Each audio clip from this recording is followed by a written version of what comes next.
Hello लोगोफोर नै जोंहा गारला बिलाइ लांफैदों बैसागुनि 1 तारिख ओंखायनो गाबोन बे गारला बिलाइखौ बाहायनांगौ जायो।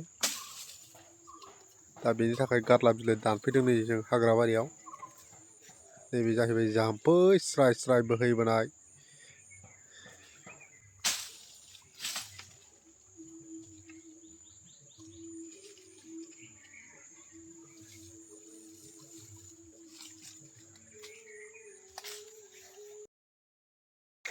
दा नै लोगोफोर एसे जायगा दोरोदनानै नैबेयाव मोनसे जायगायाव दानफैलायबाय। बैयाव गैजोबलामोन नालाय मोनलायलाया बुस्थुखौनो। नैबेहा दानगासिनो आयंआ दिनै गोथांथारलै बेहा।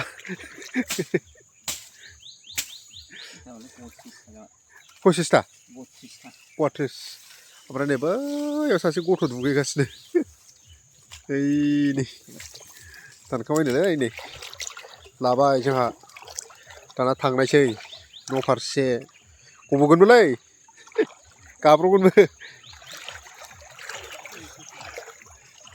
लाखांबाय बुस्थुखौ बैयाव माखासे दोनदों हनै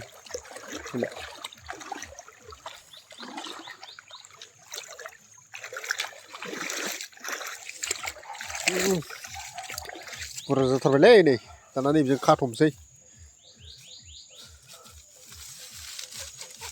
बरिया